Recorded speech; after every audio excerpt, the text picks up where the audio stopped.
O curativo, você tem que tirar aquela parte do curativo que pode agredir mais, que pode levar a um processo de infecção.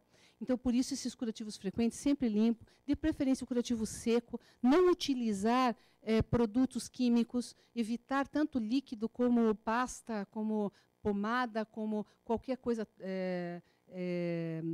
de pó, qualquer coisa, não deve ser usada. A gente tem preferência por limpeza e cura com gaze seca.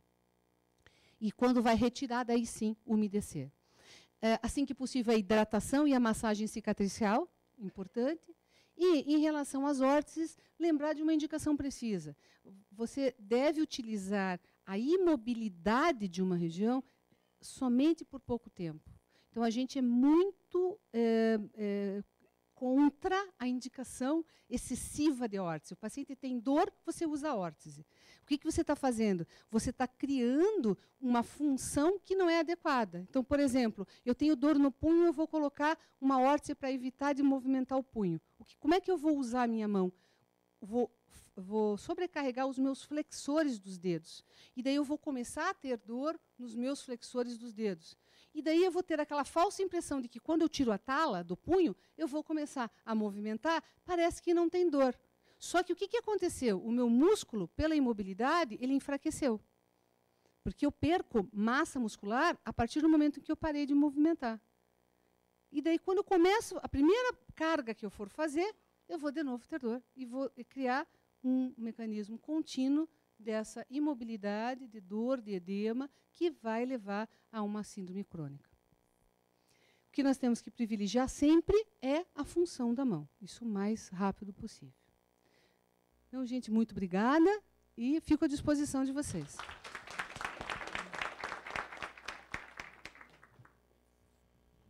A gente agradece muito a doutora Giana. Vou fazer também 2 comentários a respeito dessa apresentação, que eu acho que são pertinentes.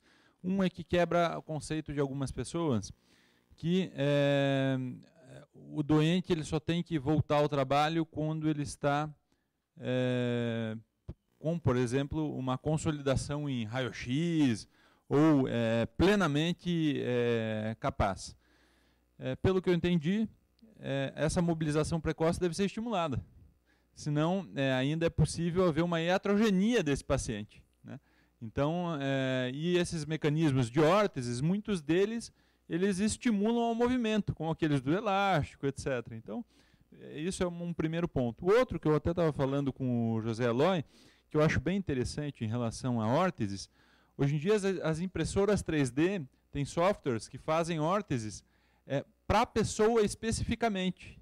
É muito interessante isso. Outro dia apareceu até no jornal, acho que do meio-dia, Bom Dia Paraná, eu acho, de um ex-policial, olha, nem é pessoa da área médica, olha que coisa, né? Como a gente tem que começar a avançar também, senão a gente fica para trás até de pessoas leigas.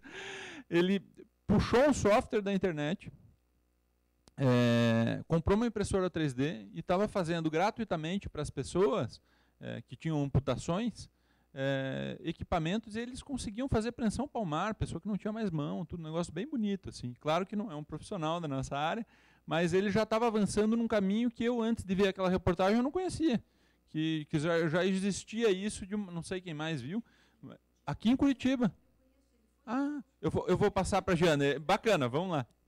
Não, essa pessoa é uma pessoa muito boa, ele realmente tem toda essa vontade. Ele me procurou especificamente por causa das crianças no Pequeno Príncipe, com amputações congênitas, com ausências congênitas, né?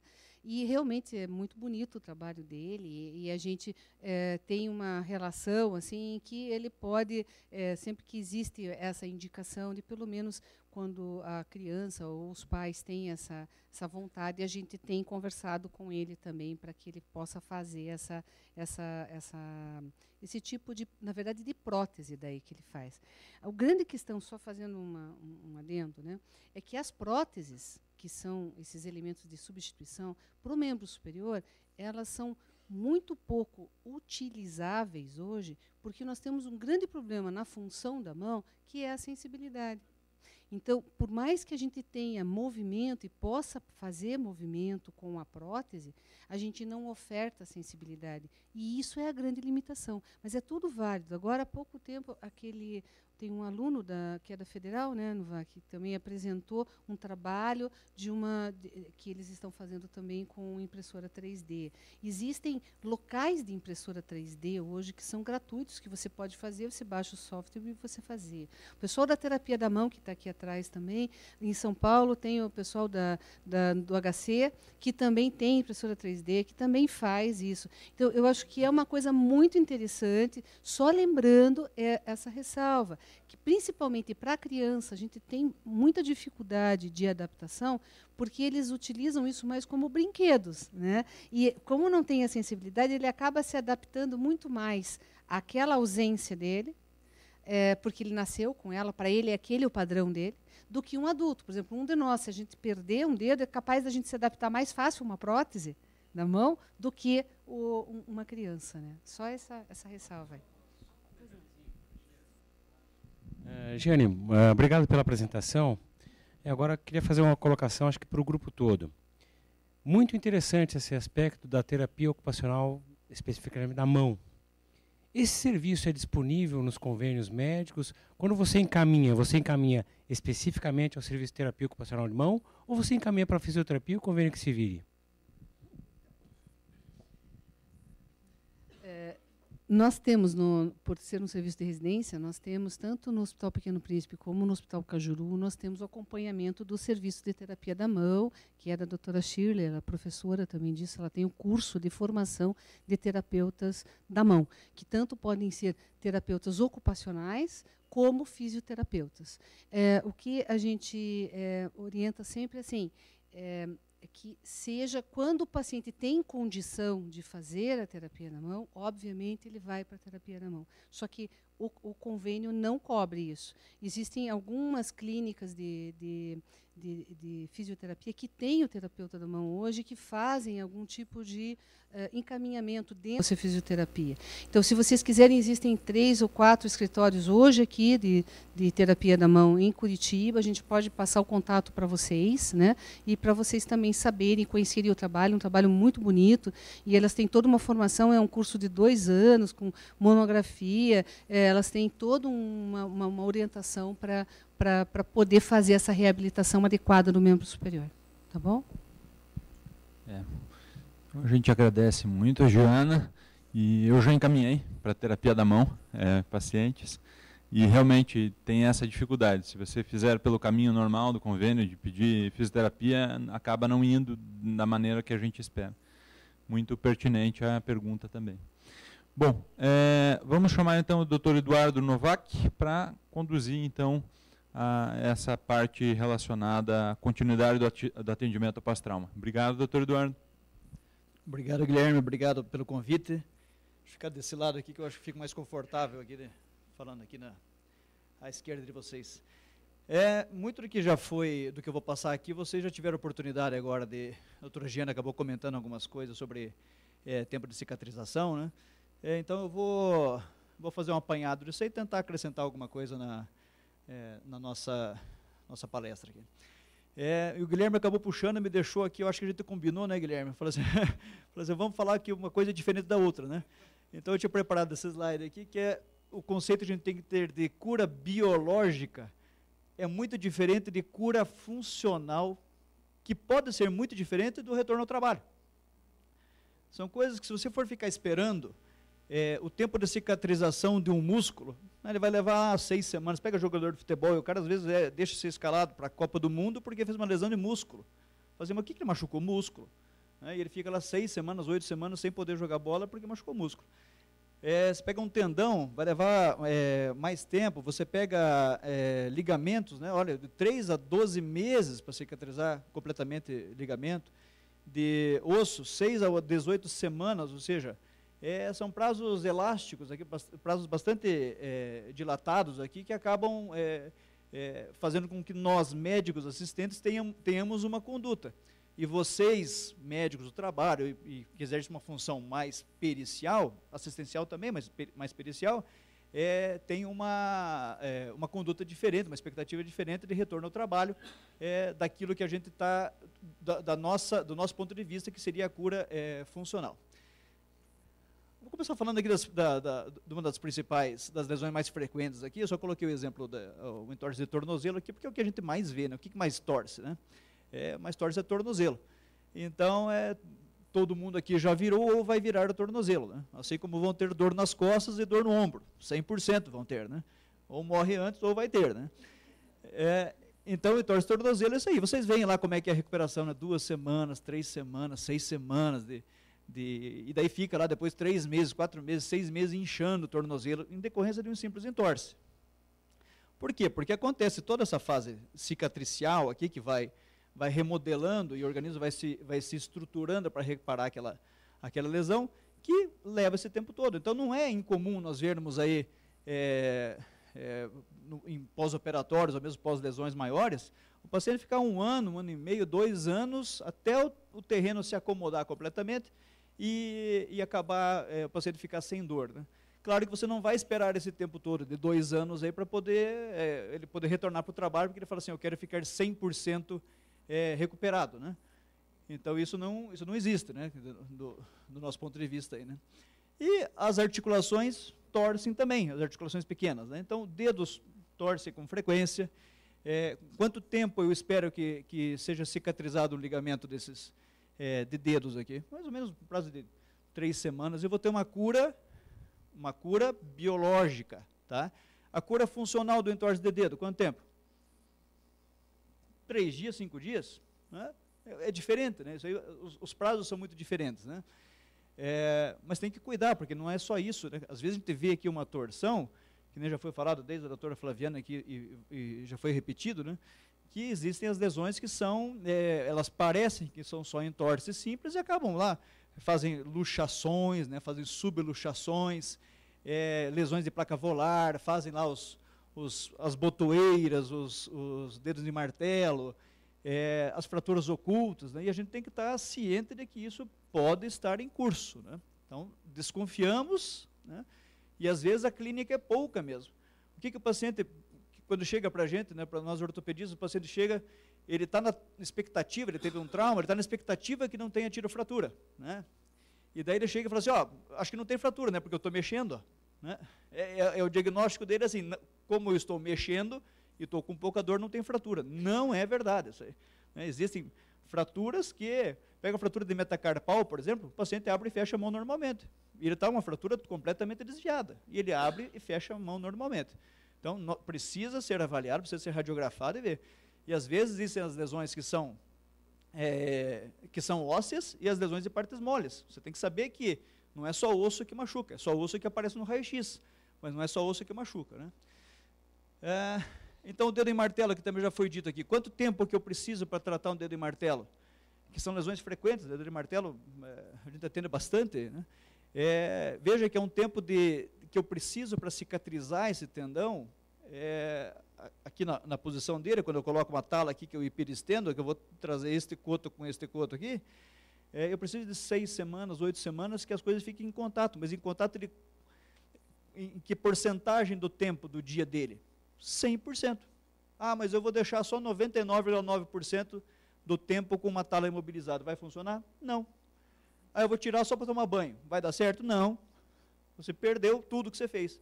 Fazia 2 semanas que eu estava tratando lá, o sujeito tirou para fazer alguma coisa, perdeu o tratamento todo dele lá. Então eu preciso que este dedo fique imobilizado. Não estou dizendo que o paciente não possa fazer mais nada na vida, que não possa voltar a trabalhar, possa fazer as atividades de escritório, ou mesmo atividades que desempenhava anteriormente, sem prejuízo do dedo. Mas estou falando que para o dedo cicatrizar, ele precisa de 6 a 8 semanas de imobilização, né? Se vai ser possível ou não vai ser possível ele trabalhar, daí é outra história que eu já vou chegar lá, né? Os entorses de punho. Então, veja, punho é esse emaranhado de coisa que tem aqui, ó. Aí vocês falam assim, mas tem um monte de ligamento aqui, né? Tem um monte de ligamento na frente, aí tem mais ligamento atrás também, né? Então, é muita coisa que tem aqui, né? Aí imagina isso aqui, você leva uma bolada, né, ou dá uma torção com equipamento, tudo isso aqui machuca. No entorse tornozelo machuca o ligamento, né? o talo fibular anterior. Aqui tem esse monte de coisa para machucar. Tem coisas aqui que vão cicatrizar sozinhas, né? Eu faz uns 3 meses agora, eu tive uma queda violenta com os 2 punhos, né? Mas eu fiquei com o meu punho esquerdo mais ou menos comprometido e o direito eu não conseguia fazer nada. Nada. Fiquei completamente inchou e dor tal. Não fiz nem raio-x, né? Nada. Foi lá, fiz pá. Vou deixando umas 3 semanas, eu estava já movimentando, estava conseguindo. Eu sei, porque eu sei me examinar, né? Então fui lá. Beleza, Eu sabia que eu não tinha fratura, né? Aí tá. Eu levei mais ou menos uns 2 meses para adquirir força novamente no punho. Então, cicatrizou completamente, ó, tá? Normalzinho, tá? E ainda me dói um pouquinho, se eu vou fazer muita força, apertar o parafuso, segurar. Mas é que eu olhei no testificador um dia para ver se não tinha escafandro. Mas é que, não, mas eu digo assim, né, porque as lesões, né, existem lesões aqui, você vê o meu trauma lá, que foi um trauma de alta energia, e não ocorreu lesão, mas tem traumas de baixa energia. Meu cunhado, por exemplo, foi levantar uma caixa, foi pegar uma caixa no carro, foi lá, uma caixa de 3, 4 quilos, assim, foi lá, pum, arrebentou o ligamento do punho, né, lesão do escáfo semilunar, né, faz uns 8 anos já isso aí. E, então, por pegar uma caixa. Então, às vezes, traumas leves fazem lesões graves. E é um trauma grave. Esse do punho que eu estou falando aí é um trauma grave. Então, esses entorses simples, né, como a gente falou, em quanto tempo que você retorna? 3, 5 dias, você está podendo fazer tudo que você fazia anteriormente, né? Agora, existem traumas mais complexos, vai demandar um tempo maior, né? Eu coloco assim, de retorno às ocupações habituais, né?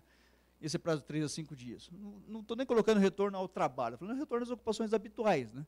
Vem lá o conceito de ocupação habitual do Código Penal, lá do artigo 129, no parágrafo 1º, lá, o inciso 1º, que fala lá, na incapacidade por ocupações habituais por mais de 30 dias, né, que é o conceito de lesão corporal. Então, você tendo condições de retornar às atividades, às ocupações habituais num prazo curto, tanto melhor, né?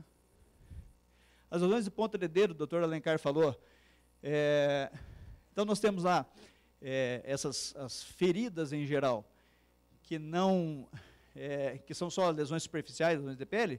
Essas habitualmente, quando nós retiramos os pontos, aí, como a doutora Giana falou, com 2 semanas, já está completamente cicatrizado e o paciente pode retornar tranquilamente para fazer qualquer atividade que quiser, né? Aqui só fica uma ressalva, assim, né? É uma parte aqui, né? A gente tem que cuidar com os termos que a gente usa, né? Se você falar assim, você tem uma ferida cortante, isso aí do ponto de vista médico-legal é um absurdo, né? Você fala assim, ferida cortante, eu sei que esse profissional ele não sabe nada do ponto de vista médico-legal, né? E na hora de uma perícia, depois, quando vai um assistente técnico rebater um laudo pericial lá, e ele vê uma coisa escrita assim, ele vai pegar no calo do perito, ele vai falar assim, ó, o perito está lá, e tem um monte de gente que faz isso aí, assim, né? O perito não sabe nem o que escreve lá, né? Quem escreveu isso aí, lá, o cara que avaliou, escreveu ferida cortante, ferida lacerante. Não é. A ferida ela é incisa, né? A ferida está lacerada, o instrumento é contundente, né? A ferida é contusa, né? Nem toda ferida é corto-contusa, né? Ferida corto-contusa é aquela ocasionada por machado, por facão. Ela tem um instrumento, uma face cortante e uma face contundente, ela precisa de energia. Então, são conceitos assim, a gente fica escrevendo toda hora FCC, né? E não é, né? A maioria das coisas não são FCC, né? Então, uma parte, aí a gente pode falar isso aí outra hora, aqui, tá? Mas só para não ficar repetindo sempre as coisas do modo errado, né? Os cuidados aqui também, conforme já foi mencionado, com as lesões de tendão flexor, é muito frequente, né? E aqui eu vou invadir as áreas dos meus colegas aqui, que já falaram antes aqui, né? Às vezes são lesões assim de 2 milímetros. Você pega a lesão de 2 milímetros na palma. Aí o paciente chega assim, ó, ele chega assim no pronto-socorro. Aí vai lá o doutor e fala assim, mexe o dedo. O paciente faz assim. O que ele anota no prontuário? Normal, mobilidade preservada. Assim, meu Deus, mas meu filho de 4 anos sabe que tem problema aqui. Não é possível, né? Ah, não, porque é que eu anestesiei, então ele não consegue mexer porque eu anestesiei. O que tem a ver a anestesia aqui com mexer? Só se anestesiasse aqui, na origem do flexor profundo, né? Mas não, ele está assim, e vem essas lesões, e quando é que vão chegar para a gente tratar? Não chega amanhã, chega daqui 3 semanas, 1 mês, tarde demais, vai ficar com sequela, 100% de chance de ficar com sequela, né? Então, porque perdemos o momento ouro. Então, lesões pequenas, às vezes vocês veem lá. Então, outra coisa, às vezes vai lá, eu falo assim, né? Você tem lá, você faz a pergunta errada, né? E o sujeito responde de modo certo, a tua conclusão é o quê? Errada, né? Menos com mais dá menos, né? Então, você pega lá, vamos examinar o nervo, tem um cortezinho, fala assim, você sente eu passar o dedo aqui? A resposta do paciente é, sim. Você conclui o quê? Não tem lesão de nervo. Concluiu errado. Ele sente, você tem uma lesão de nervo digital, você passa o dedo, ele sente passar o dedo. Mas não é normal.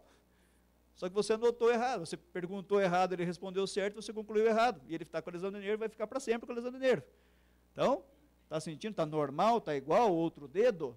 Essa é a pergunta que você tem que fazer, né? Então, a pergunta certa que você tem que fazer, né? Então, cuidado com essas lesões de tendão, né? Também já foi dito aqui sobre o escafoide, né? Então, você veja, lesão de tendão, aí a gente precisa ficar pelo menos 3 semanas de imobilização, que ele tem que ficar contido numa tala. O escafoide, quanto tempo você pegar uma fratura sem desvio, que eu vou tratar com gesso? Quanto tempo eu vou deixar lá? 2 meses e meio, 3 meses de gesso. Então, são tratamentos longos, até consolidar o osso, né?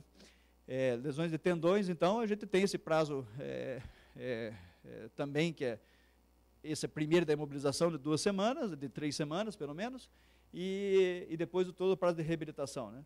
Então, o propósito aqui, né, quando me pediram para falar sobre o tempo de recuperação das lesões, eu falei assim, pô, mas depende, né, é muito variável, eu teria que falar de todos os diagnósticos aqui, todos os traumas que a gente está focando hoje aqui, para poder falar especificamente sobre cada um, né? E daí eu falar, isso trata assim, isso tanto tempo de consolidação, de cicatrização e tal, né?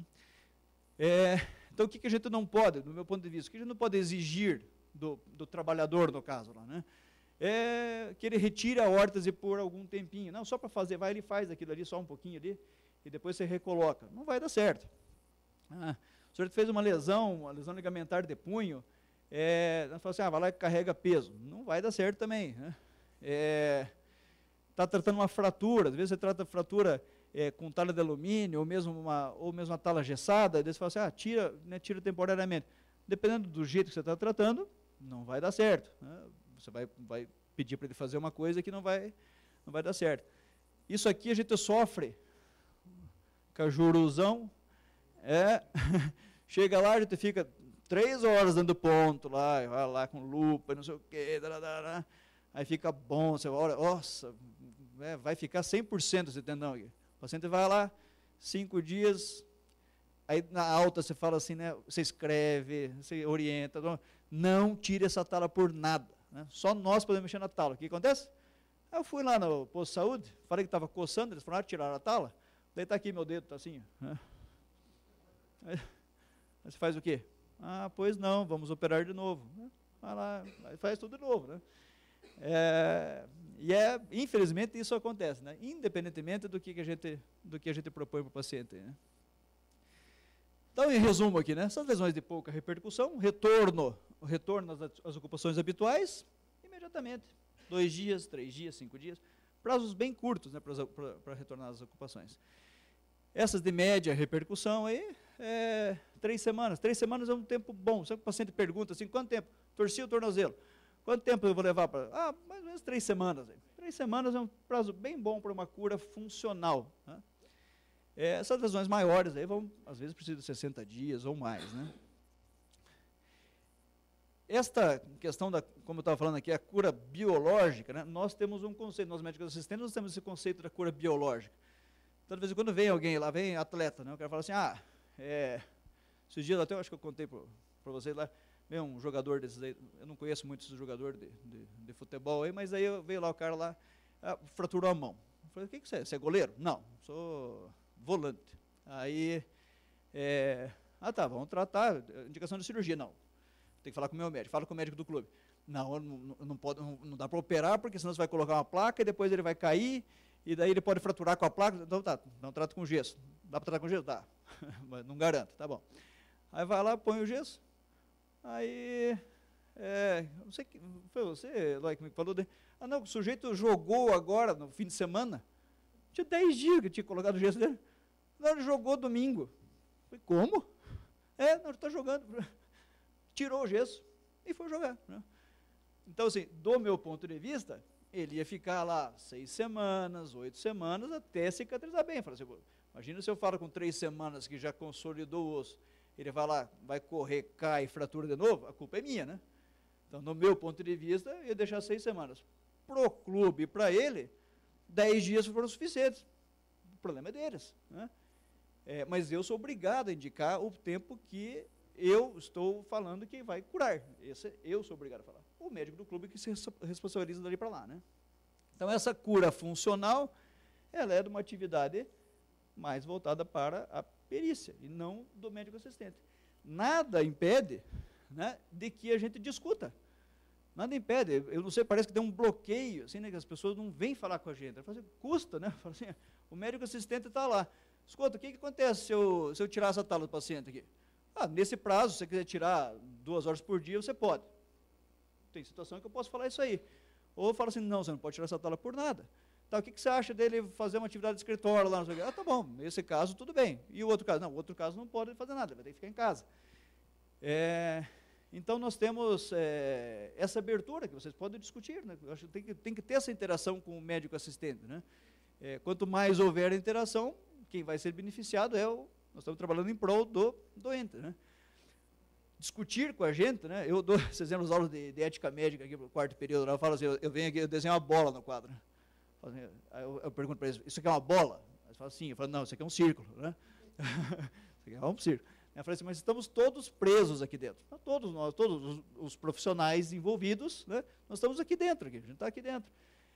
Então a gente pode discutir os casos aqui, né? E sem problema nenhum, em prol do paciente, ele não vai estar lá, não é? Estão violando o artigo 154 do Código Penal lá, né? Revelar alguém sem justa causa, segredo, tal. Então, não, a gente pode muito bem discutir esses casos aí para poder chegar. Nosso objetivo é que o paciente retorne, quanto antes ele voltar às funções dele, para nós é melhor. Como a doutora Giana falou, quanto antes o paciente movimentar, para nós melhor. Você quer ver um cirurgião de mão ter urticária?